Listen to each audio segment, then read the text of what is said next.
Well, this week I've decided to make a bread pudding, and I've particularly used a recipe for a milky white tin loaf by Leopard. I've made 2 white tin loaves, particularly because I knew I wanted to make this. Now, it's not necessarily considered a very glamorous bread pudding, and in days gone by, it's been used to use up old stale bread, and there is something about old stale bread that tastes a little bit nicer, so don't be afraid of using something that's been hanging around for a few days. It's been glammed up. I've used marmalade to glaze the top, and I've used star anise, and that lovely flavour mingles in. The sweetness of the pudding is tempered by the tartness and the bitterness of that orange marmalade, and I think it works very well. So this pudding serves 10 to 12 people. Now, I know that it's not very often we feed 10 to 12 people, and frankly, I'm not expecting anybody to serve 10 to 12 people, but I am hoping to leave at least half of it as leftovers, because later on during the week, this sort of sets, the custard sets on it, the top goes slightly crunchy, and it mellows into something that you can slice and serve. So I really expect to have some left over. So I'll set to on making it.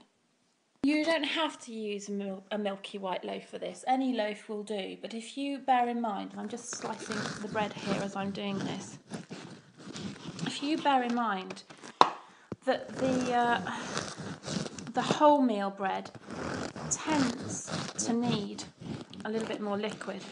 So this particular recipe, although you can use others, uses a white loaf. Now, you don't obviously have to make your own bread. Any tin loaf from the supermarket will be just fine. So I'm just going to pop those in the bowl. And you don't have to arrange these neatly because the yeast in there, and when you pour the milk and the eggs in, will automatically kind of mulch it all up. So don't worry about being too neat. Now, hang on. I'm just getting some sultanas here.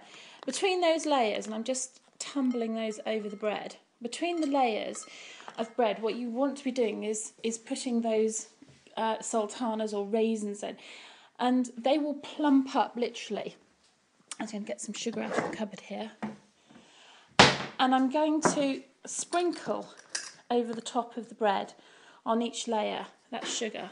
So we've got the sultanas, and we've got the sugar, and then just to finish that off, I'm going to add in some gorgeous orange zest. Ah, lovely. The smell of that orange zest coming over the top. Now, I'm not going to put into the middle of the pudding any of the star anise, because I don't want anybody to sink their teeth into them. I am going to use it scattered over the top, and you really should count them in. So I'm just literally going to pour this milk in here.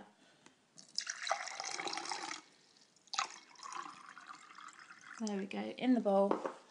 I'm going to crack, it was 8 eggs. So off we go.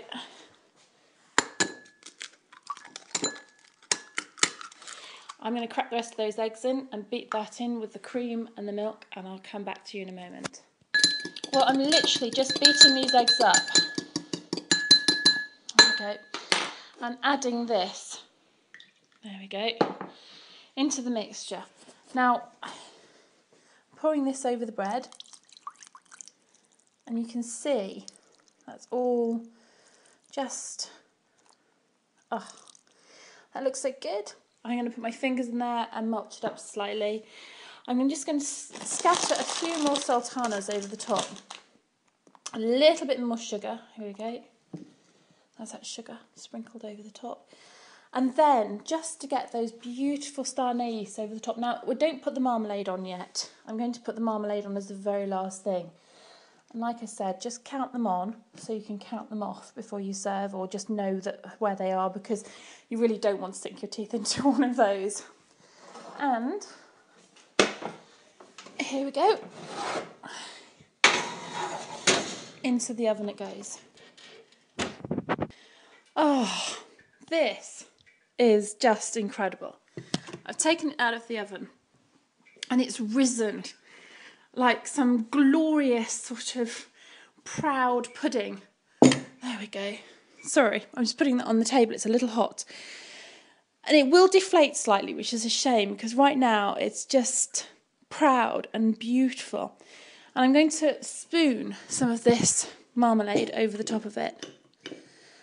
And I'm just literally taking a spoon and, while it's warm, allowing that to glaze the top. Now, be generous with your marmalade. I think I've used about 3 good tablespoons here.